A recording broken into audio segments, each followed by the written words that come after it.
Good evening, and welcome to tonight's Free Library of Philadelphia Foundation author event. It is wonderful to see you all here. There's much more to come in our spring season, from novelists and sports writers to political commentators and poets, and I hope you'll join us for more programs. You can sign up for our mailing list at freelibraryfoundation.org. I also want to say just a few quick words about our organization in general. The Foundation works together with the Free Library to support programming and advance its mission of promoting literacy throughout the Philadelphia region. But as a nonprofit, we are reliant upon your support to achieve these goals, so please do consider donating, which you can do also through our website, again, freelibraryfoundation.org. Before we get to tonight's program, I would like to thank this season's sponsor, Comcast, whose support allows us to keep author events as accessible and as affordable as possible. I would also like to thank our bookseller, Uncle Bobby's, as well as our media partner, the Philadelphia Citizen. Tonight, we welcome Katie Kitamura, who is the author of 4 previous novels, including A Separation and Intimacies, which was longlisted for the National Book Award and the Faulkner Award, and was a finalist for a Joyce Carol Oates Prize. She is the recipient of the Rome Prize in Literature, a Lannan Fellowship, and many other honors, and her work has been translated into 21 languages. Tonight, she will be speaking with us about her mesmerizing new novel, Audition. She will be in conversation with Adam Dalva, whose writing has appeared in The New Yorker, the Paris Review, and the New York Review of Books. He serves on the board of the National Book Critics Circle and is a contributing fiction editor of the Yale Review. This promises to be a really fascinating conversation. Please join me in welcoming Katie Kitamura and Adam Dalva.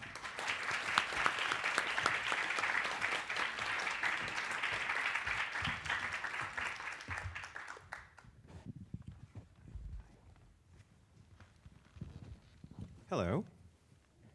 Thank you for joining us. I'll just briefly say a couple words. Katie Kitamura is, in my opinion, this is being recorded, so I'm going to say it anyway. I think you're the best writer going right now. I think you're extraordinary. Really. And I know many of you in the audience won't have had a chance to read Audition because it came out yesterday. But if you have, tell us later. It is incredible. If you're a fan of Katie, you have so much to look forward to. It takes on, I think, what your readers love about your work. It is searingly intellectual. It explores a creative space. But it does something that we'll talk about tonight that also is one of the most uncanny and unique novels I've ever read. So this is a deep pleasure for me. And even greater a pleasure is we're going to start with a little reading from the book. So if you read a bit for us, we'd love it. Adam, thank you so much for those words. And thank you to all of you for being here. I'll just say a couple words about the book, which is narrated by a woman who's very much in the middle of her life. She is an established theater and film actor, and she's in rehearsals for a new play. And her life is kind of upended in some way when a much younger man comes to her and tells her that he believes he is her son. And from that point, kind of 2 narratives unspool in the book. But I'm going to just read a very, very short section, which is about acting.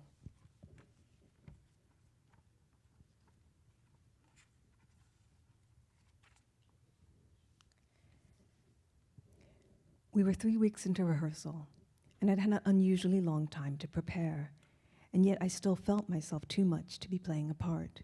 I couldn't seem to locate the center of the role. This wasn't necessarily unusual.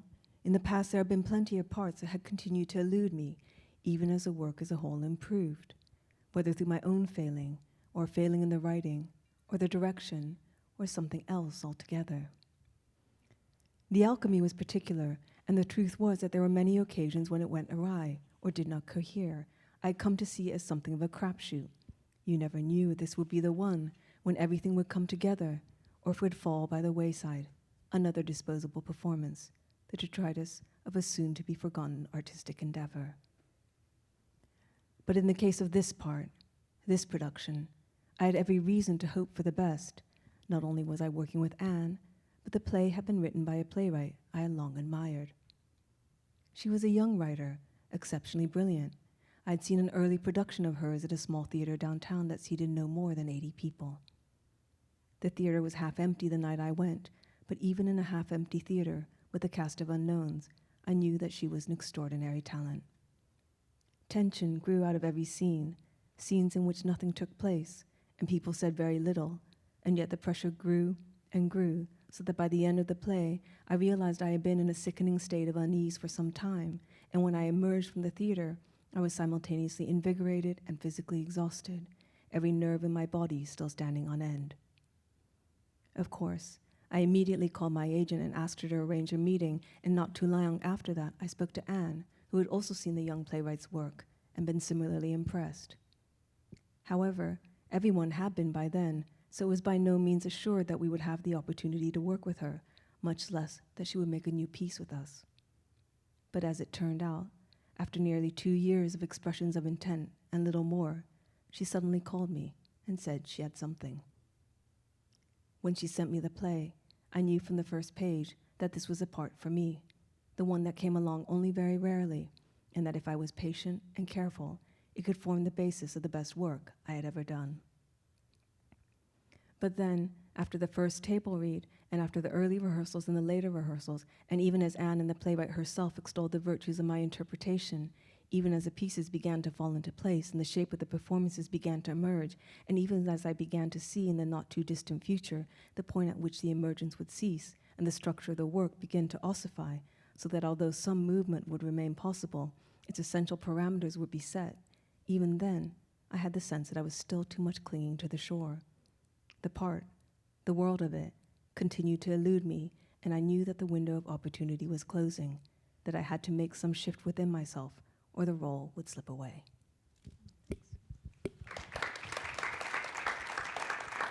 So good. I realized you can't clap and hold a microphone at the same time. I felt very awkward. That was fantastic. That's one of my favorite passages in the book. And we were talking backstage about, I think, like art itself as a thing that is capacious, but also how specific forms of art can also mirror other forms of art. So you're talking about acting, but of course we're talking about your book. And this book is a sequence of set pieces, as Jen Wilson wrote in The New Yorker recently with you. And I was wondering about, since it's your first week, this is not going to be a totally horrible question for you to answer yet, I hope, but not just like the idea for how you got the book, which I hate to ask, but more like how does like the black box of theater inspire the book? And how did you start to fill that? That's such a beautifully expressed question. I mean, I'm happy to say a little bit about where the idea for the book came from, which is very simple. I'm embarrassed by how many of my ideas I get from reading headlines in various newspapers. But in the case of this book, I did see a headline for kind of probably like a kind of first-person memoir-y type of section of the paper that said, a stranger told me he was my son. And I became very, very preoccupied with this idea, and I did not click on the link, and I didn't find out what the explanation was. I was fairly certain that the article would contain a logical narrative explanation, and instead wanted to remain in the kind of mystery of that tension between the word stranger and son, which felt like mutually exclusive terms. And I couldn't quite see my way into the novel. I didn't even have the black box space. I just couldn't see my way forward. And I was talking to a friend of mine who is a poet, and she said, say the name of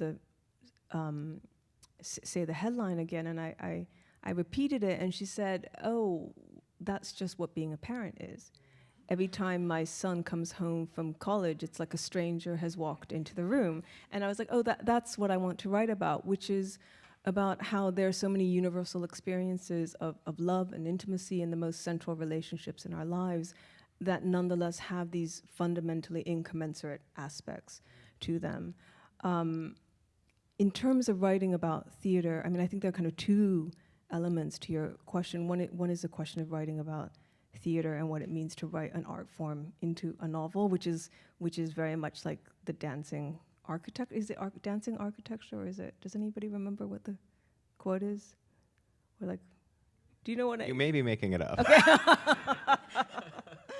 but the idea, there's something like quite difficult about representing another art form in a novel or in an art form.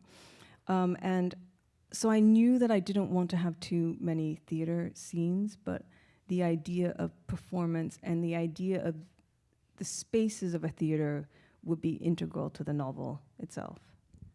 Well, you've given me a lot to think about, but I think I'll start with the first thing you were discussing, which is, I think like the child who kind of bursts in on this book and says, "You are my mother." I have seen many books where it is, "You are my father," and "You did not know you conceived me." Stendhal, you know, it's not so it's an old idea, but I haven't seen it as often with a woman saying, "I don't actually think that's possible because I think I would remember." Yeah, I mean, so so there are questions of biology, which for why there has always been, you know, that this narrative has played out primarily with a male protagonist. But I'm very interested in taking narratives that are in some ways very established and then flipping the gender on them. So I wrote a novel called A Separation, which is a missing persons novel.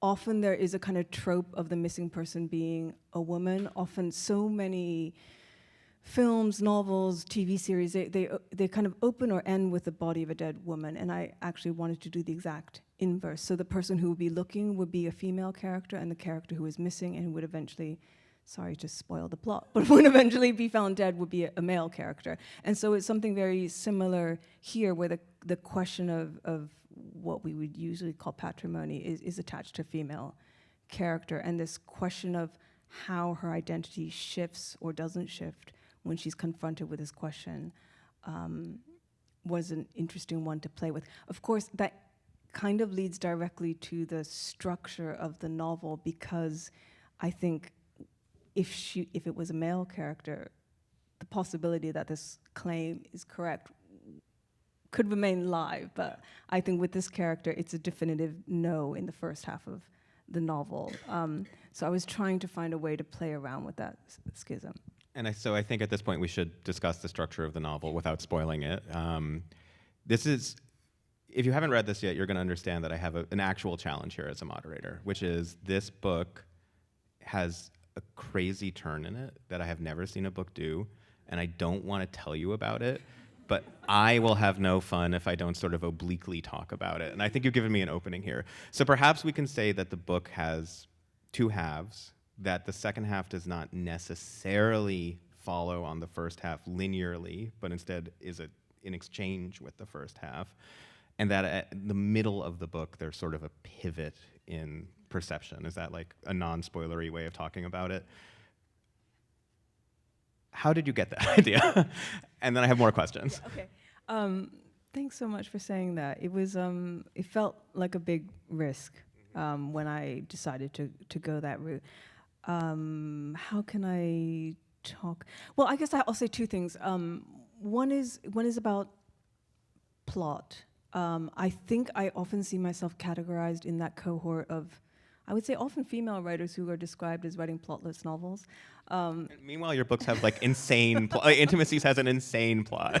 but you know, there is this kind of sense that there is a cohort of writers who are feeling that there is something insufficient about plot, maybe. And certainly I've seen many writers I admire tremendously, whether it's Nicole Krauss or Sheila Heti or indeed Rachel Cusk, who have said that there's something very artificial about the construction of plot, which is troubling to them as they're writing their fiction.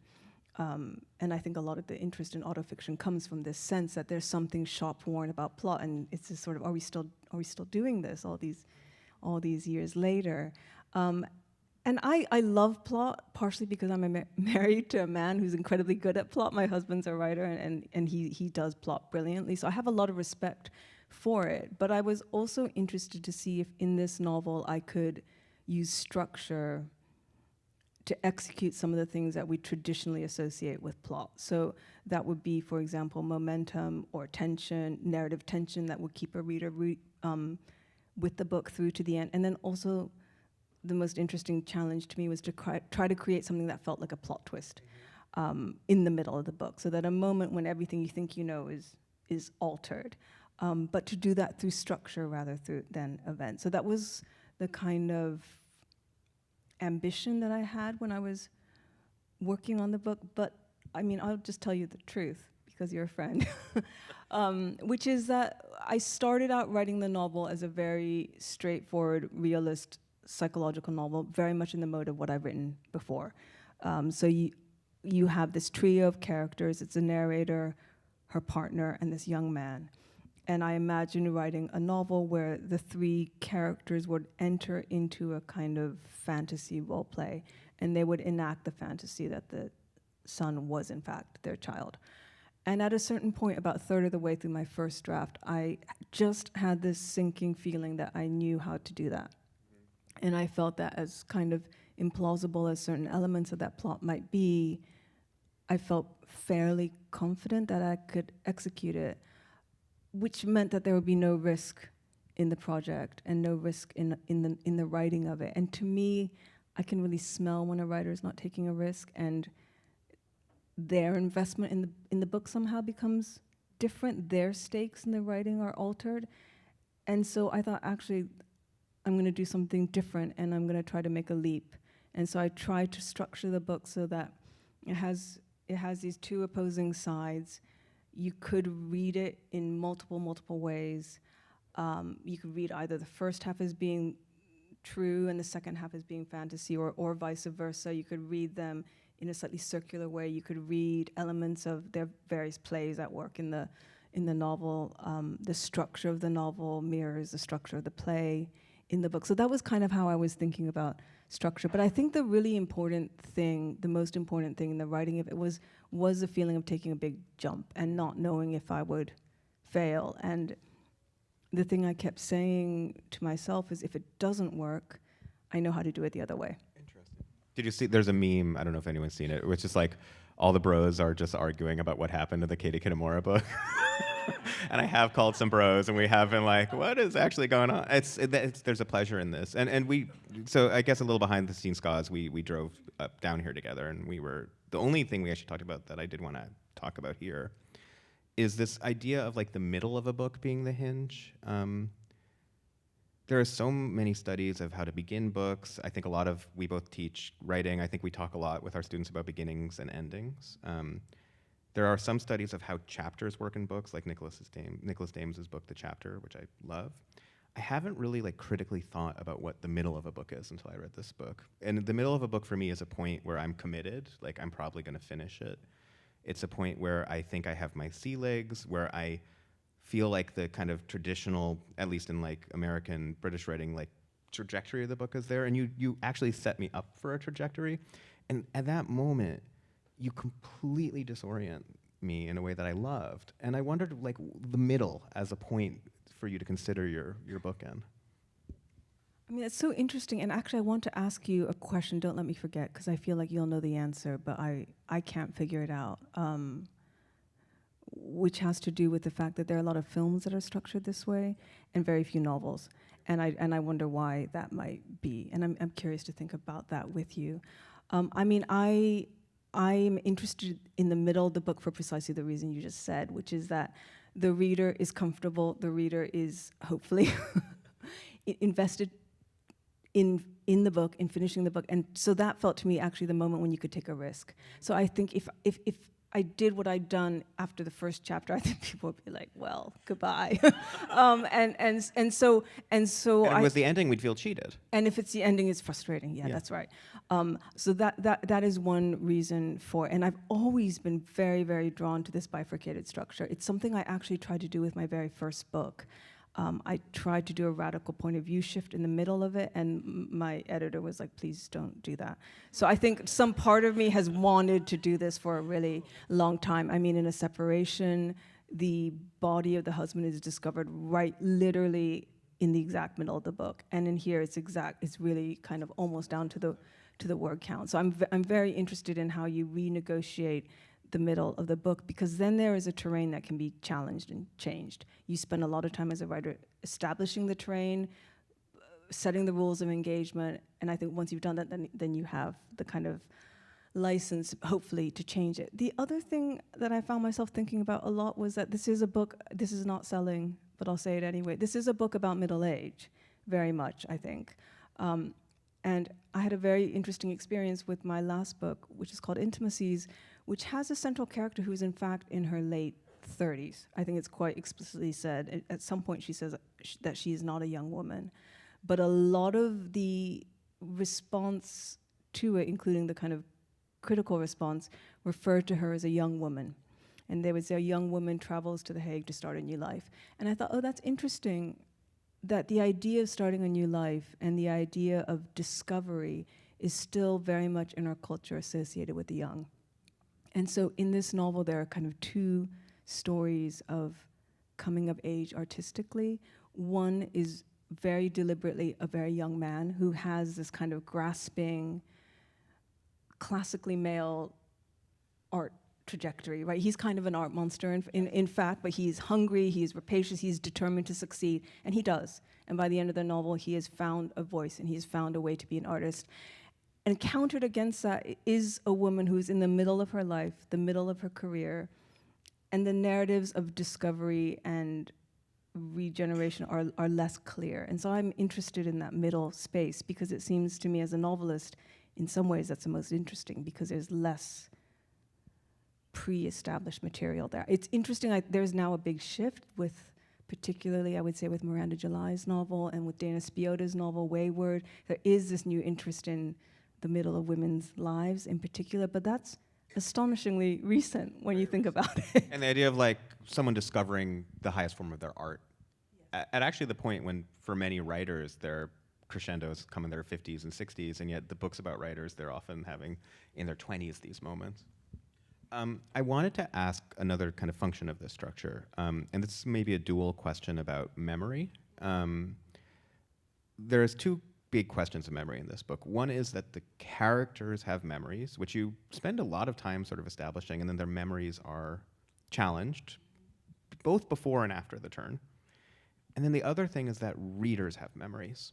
And so when I read a book, I don't write everything down. Even if I'm doing it for an event, I rely on my memory. And there's a moment very early after the transition where you give a detail, and I had to flip back and say, I'm sure I'm getting a nod, so someone else had to do this too. You did it too, didn't you? And I was like, well, it must be me. I must be stupid. And then no, I had remembered it right. The book's memory had changed. So like, I was wondering if you could talk a bit about your interest in memory in this project. Yeah, thank you. That's such an interesting question. I have a contested relationship to the past, I would say, and my characters do as well. I very rarely give backstory. I give almost no backstory at all. I find myself very uncomfortable with the notion that there is an established past that explains who we are in the present or how a character is in the present. I find that maybe an oversimplification of how people actually are. I think what we have instead are memories which are often false and often constructed and often shift, of course, in their very nature. Even when they're stories that are told over and over again, they change. And there are a lot of moments in this novel where the characters come to understand that they are other than they thought they were. So the very opening scene, the kind of question of it is not just what do other people think I am, but who am I to myself? And that changes over and over again in the novel. And that's a moment when the character's sense of memory is like what you experience, where she goes back and she's like, wait, did I get that wrong? I had these memories of the past, but they suddenly look false. They suddenly look constructed. And so some of that is really, the possibility that there has been some rupture between these characters, that the central narrator is not remembering or choosing not to remember. And so there's a sense that of memory is a highly unreliable presence that kind of courses through the novel. And also, I suppose, I think families are they're a construct, and they're created of memories that form the kind of backbone of the story you tell yourself about yourself. And I experienced that myself with my own family. My children love to look at pictures of themselves when they were babies and remember what is the story of who I was. And they're they don't have the memories. I'm watching them go through and look at these images and construct the memories. And so because this is very much a novel about family in so many ways, I think that idea of the unreliability of memory, but also the compulsion to create family memories, and that being something that holds up the structure that allows us to exist in the world, is something that I was playing with. And a lot of the very brilliant criticism about this book so far is focused on the acting piece of it. But I was very drawn to the family piece of it, and the way that I think you're making a clear metaphor between the parts we play on stage, the part we're playing here, and the part you play as a mother, and the part I play as a dog parent, and which is my hardest role. And I was wondering about like the construction of the family unit as an artifice. It feels quite artificial in this. Everyone is sort of trying, but everyone is getting it wrong all the time. Brilliant actor, not necessarily a brilliant actor as a mother, but a brilliant actor on stage. And I wondered about like another kind of classic thing is a novel about a family, and that's what this really is. And I wonder if you might talk about what draws you toward the family as like a creative form. Yeah, I mean, it's a really interesting question.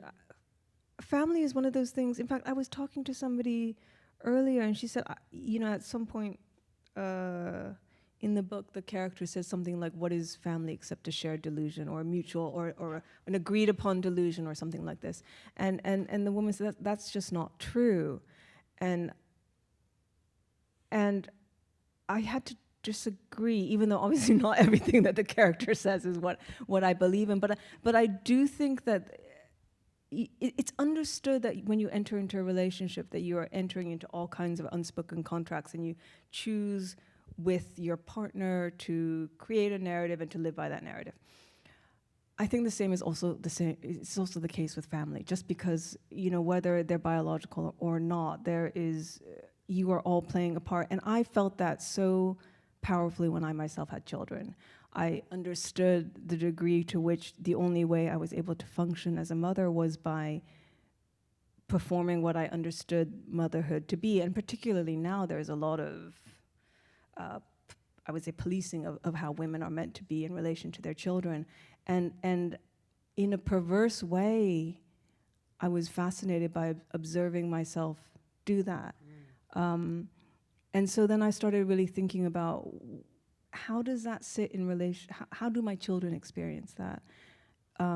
What does it mean for a child when their primary source of both stability and love and authority is enacting something, is playing a part in some way? And and by the way, I would say that's certainly the case for male authority as well. And we see the way in which patriarchal authority is play acted on many, many stages at many, many different levels. But a lot of that patriarchal authority, which we now see, in the highest office, that is a kind of version of patriarchy that you learn in the household, often, in my experience. And the line, which I love, and I will ask a question about the patriarchy off it, is, what was a family if not a shared delusion, a mutual construction? Very good. I love the husband character in this book. Like, he's hilarious. He's sort of like slightly bumbling in a way I don't like. There's a lot of comedy with him, but there's also a sort of horror in a certain way with your treatment of him. So I wonder if you might talk a bit about him. And he's, I think, the character who probably changes the most in the halves of the book.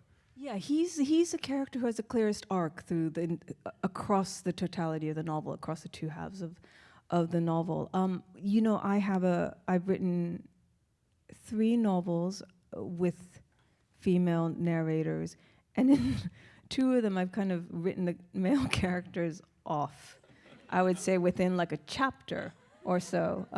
So they're not there, they're either dead or gone.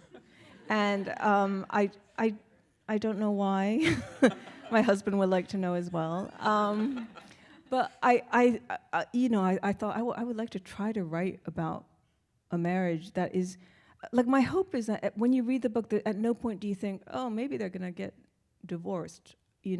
I hope that that was not a live question. I wanted it to be very much about, as you said, the middle. We have, as you point out, so many narratives about the start of a love affair, and the end of a love affair, very few about just the middle. And I didn't want there to be a question of whether these two characters loved each other or whether they would stay together. I just wanted to explore the dynamics and the contracts, because I think the contracts persist even in a stable relationship. And that was something that I found myself thinking about a lot. There's a lot of, for anybody who's read the book, there's like a preoccupation with breakfast and with rituals and with pastries. There's so many pastries. There's so many pastries in this book. And I wanted them to be this kind of recurring object, and that process by which something very ordinary and banal and boring becomes almost oppressive in some way, and it kind of represents both commitment but also all of the kind of shackles and restrictions that come with commitment. I feel like I did not answer your question. You did, actually. I did? It was great. Okay. Or I just spotted a natural segue, Okay. so I'm going to take it. You can decide. You mentioned, I think, restrictions and shackles, and there is like a we've talked a tiny bit about this, but I think I haven't fully articulated. There's like a horror element to this novel, and I don't think one naturally assumes you're going to write horror. Critics, there's a few words that critics like, and one word is uncanny. And we use it whenever we just don't really know what the scene is doing. It's really useful. But this is actually an uncanny book. And for me, the way I think of uncanny is something like in Chien Andalou, when you look out the window, but it's the wrong thing out the window. Or in Rilke's Notebooks of Malta Lourdes Brig, when there's like a hand under a desk that's just sitting there and never addressed.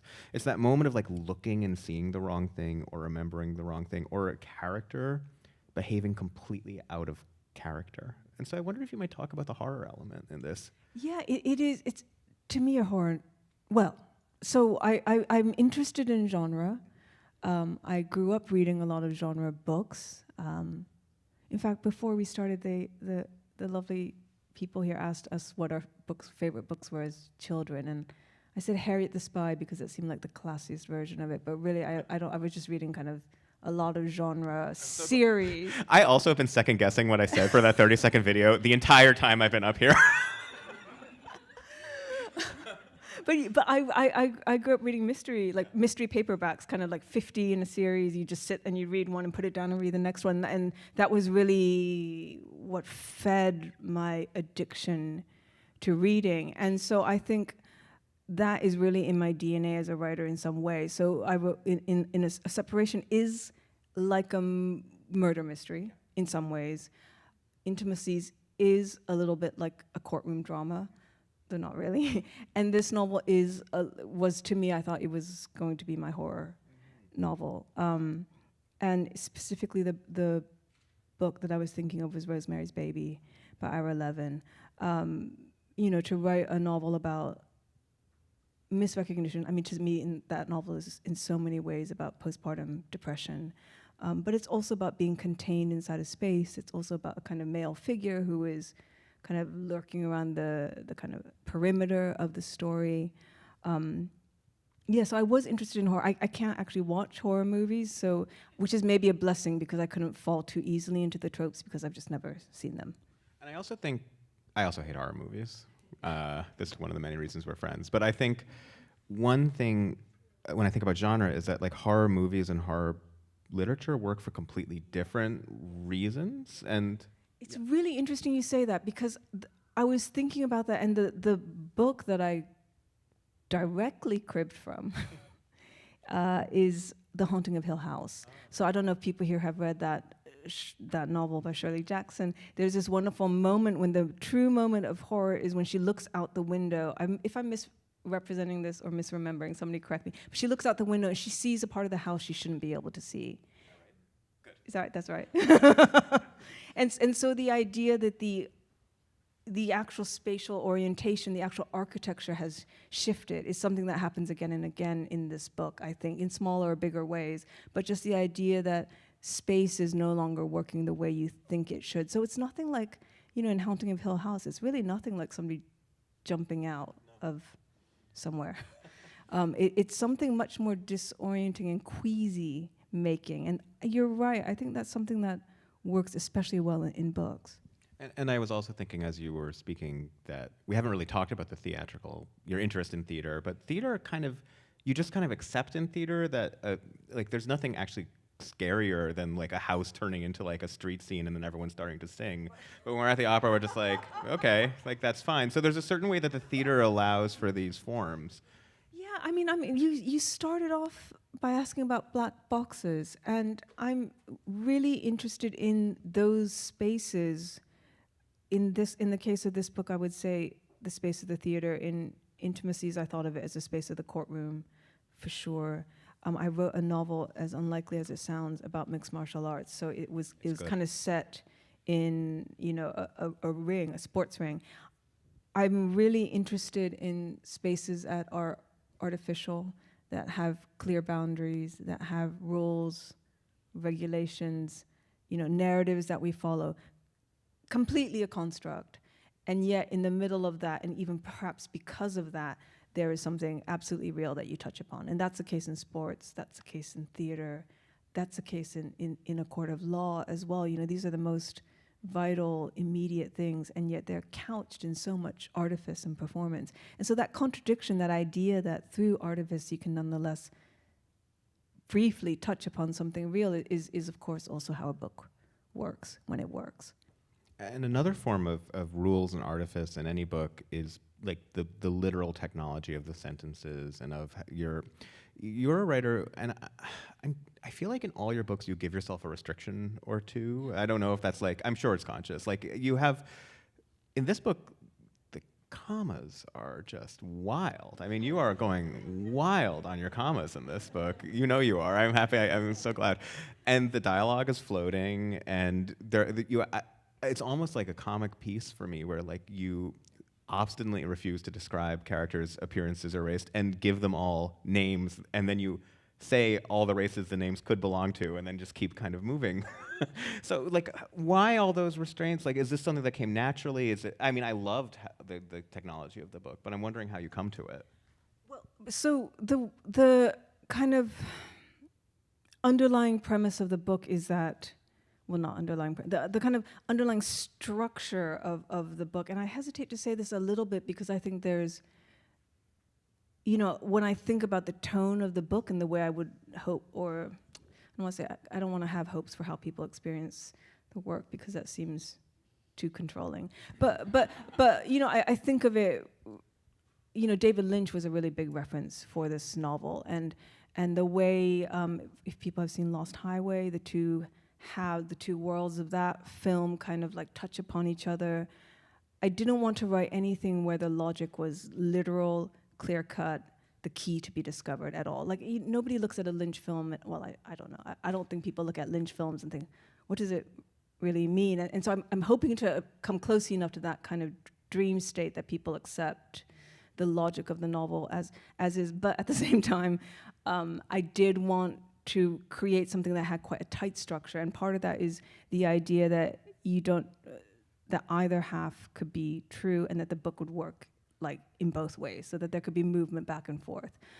And so that meant that particularly in the second half, you had, but also in the first half to a certain extent, every sentence had to be able to be read in two ways, which is quite hard in a way.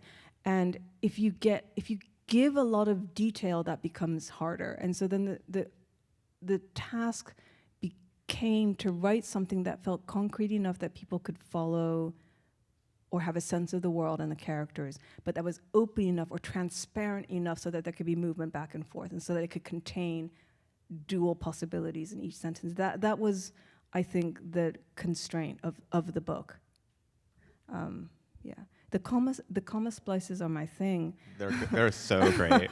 I was like waving a little pom-pom for some of them. I mean, like the one at the end of that section I read is a lot. Like the reader who did the audiobook for A Separation is a friend of mine, and she's an actor, and she was saying, this is a nightmare to read. And then I just had to say, I'm very sorry. And in some ways, I don't even know if it's a book that I think of to be read aloud. For me, it's a book that works on the written page, maybe. I'm not sure. It reads pretty well, but I want to ask you about another kind of limitation maybe in this book. So ekphrasis is the writing of art in art, and I love your previous novel, Intimacies, and you write in like very great detail, and I think one of the best chapters I've ever read about a real art show that happened in The Hague, and your character kind of goes to it, and it's almost like a reportage, and then you make a fabulous kind of set piece scene with it. So it's a very determinate piece of art. Here, the play itself is almost like a shadow in the book. Like, you can kind of, I was thinking there's a couple books where there's like a thing that you never get to see fully, but you can kind of pencil around them and begin to get Like the shape. Olga Raven's The Employees. I was thinking of Olga Ravin, and there's a book that is the endnotes to a book that doesn't exist, the Dag Solstad. There's two books like this. Villamatas, yeah. Enrique Villamatas and the Dag Solstad, and so like the Armand V. And so the idea of like a shadow art in a book. So I had I knew I didn't want to write a play within a novel. It was not something that was interesting to me. I think it's something that some writers execute beautifully. It was not something that interested me. I wanted to have the play like a black hole in the middle of the book. And the only, I have a complete nerd reference, and I really apologize. And I really considered taking it out because it's so nerdy and lame. But there's a reference to John Cage's 4 minutes and 33 seconds in that. But this idea of the play being the opposite of what it is in Intimacy, is a play being an absolute black box, like an empty space, a kind of void that the characters go into and then come out the other side. But what I wanted the play to do was to actually be much more diffuse in a way, so the structure of the play is the same as the structure of the novel. And a lot of the writing about the play is a lot of writing about the novel. It's like there are actual kind of almost cues to how to read the book in a way in the writing that is circulating around the play, and there's like a comical, inept, possibly idiotic playwright who's clearly the cipher for me in the book. So but that was how I thought about it. I couldn't imagine a scenario in which I would write,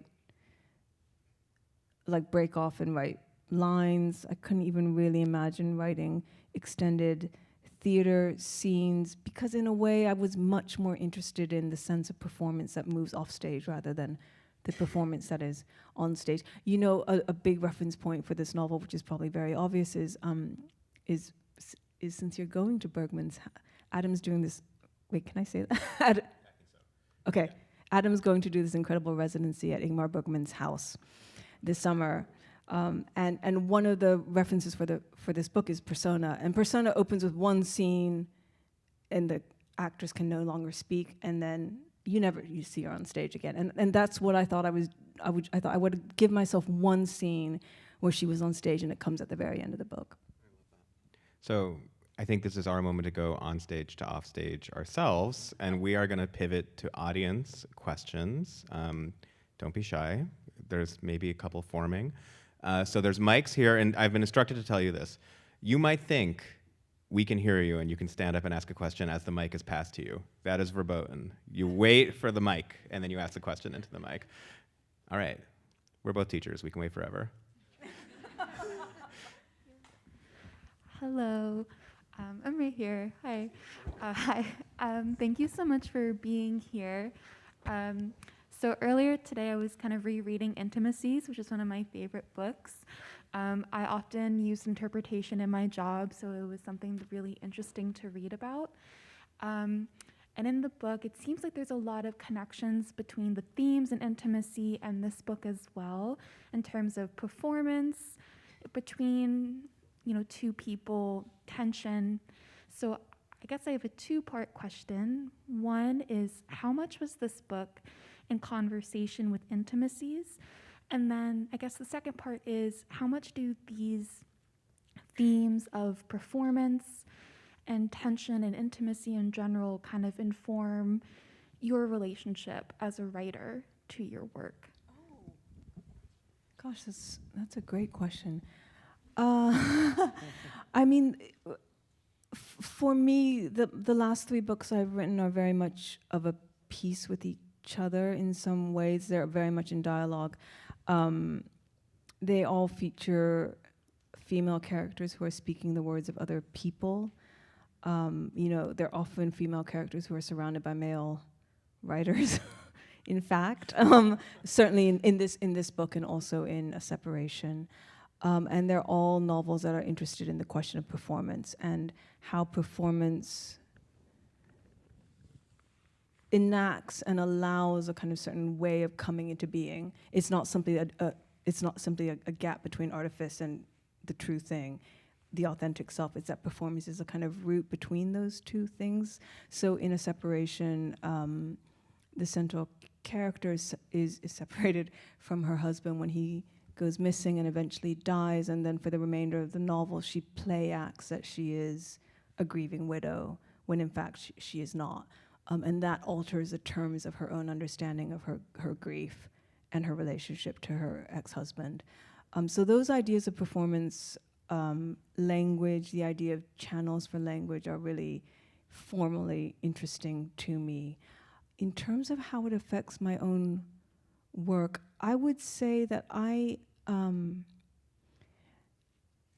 this is actually something I think we've discussed in the past, I'm not very interested in or comfortable with authority, with inhabiting the role of authority, which is part of the reason, and that includes like authorial control to some extent, which is why I think I'm so interested in characters who are not writers, but instead interpreters of other people's work. And so I think that strongly affects the way I feel about my own work. In this novel in particular, I wanted to give up a lot of control. So the novel is written so that it can be interpreted as I think I've kind of indicated, at least 2 or 3 different ways, I would say, possibly 4. And I really kept thinking of it like as a structure that had to be big enough for me and the reader so that the reader could make the book. Because I have such a, I'm a reader first, and I have such a strong sense that I'm making a book as I'm reading it, and books transform radically depending on when in my life I read them, or when even what week of my year I read them. The books change completely. So I wanted to really give some of that control to the reader. But the irony and the thing that does trouble me, and this would be the unresolved part of my relationship to this work, is that it is, in order to do that, it required exerting quite a lot of control on the text. And that's something that, even the comma splices and the style, all of that, I've always thought of that in terms of giving up control, not shaving the sentences down, not making everything perfect, letting there be unfortunate phrases. That's always what I've been interested in. So yeah, it's a contradiction. You've touched upon a contradiction for me. So thank you.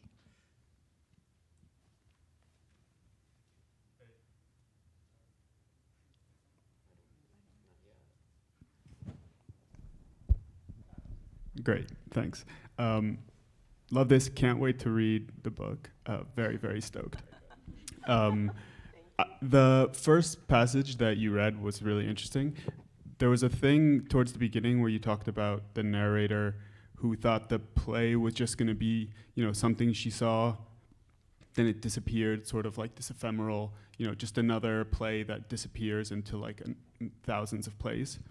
And I was thinking about that because you also talk about how like there's no past, there's just memories which can be changed, and sort of like there is no like past that defines us as now.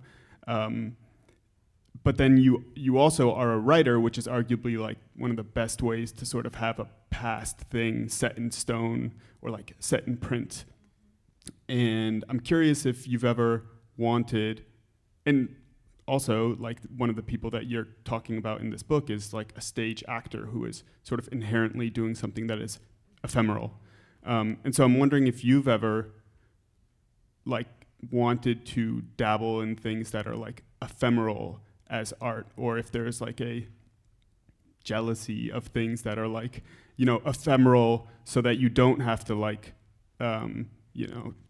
own up to something that you did 5 years ago or 10 years ago or whatever. But not like you're embarrassed of it, but just because like, it's not true, whether that's like stage acting or an Instagram story or like, whatever the opposite of writing is. That's such a beautiful question, and there's a real issue about writing, which is that I am not somebody who ever is writing and thinks this is great. Like I'm just not. I mean, I have friends who are like, they're writing and they're like, wow. I'm like in a state of flow and I'm in the zone, and I never, ever, ever, ever, like I never experience the moment of creation. Like it never happens to me. But I used to dance a lot when I was up until I was about 16, and I used to play music as well. And in those, you are like there is a moment of elation. There is a moment of being very bound up in your craft. That is a moment that dissipates, but is extraordinarily powerful. I don't have that with writing. It's just not. I never see the work come into being. And I certainly never read my work and think, wow, that it's that kind of that access to the ecstatic that you get in other art forms is something I don't get. I get it from reading. That's when I get it, but I don't get it from writing. And I certainly don't get it from reading my own work. So I think you're absolutely right that there is something, which is why there's a moment in the book, in the play, when she's kind of obsessed with enacting this moment of kind of on stage, something happens that she can't quite understand, and it's different every single time. I think that's because that's something I remember from earlier in my life, but that I've never been able to access again. In terms of writing, and I mean, writing feels quite ephemeral right now in general. I mean, I'm so grateful to all of you and to the library, which is, a testament to how important or how people can support and continue to value writing. But it doesn't feel central. It absolutely feels like it's a forgotten endeavor in a lot of in a lot of ways. So I think I feel like I write with quite a light touch. I never feel like I'm representing. I never feel like I'm engaged in a significant activity in that way. It feels as ephemeral as anything else, and I think that's liberating, maybe, in a way. And people used to write much faster as well. People used to write a novel a year, and it was They didn't have other jobs. They didn't have other jobs.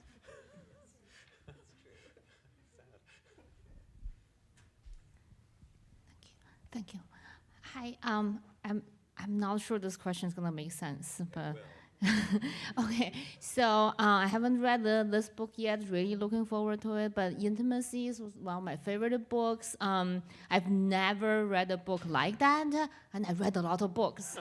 So, I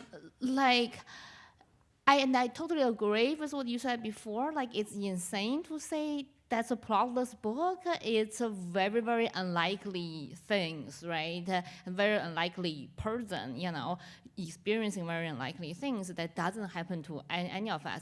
But you mentioned autofiction, how you sometimes get lumped into that.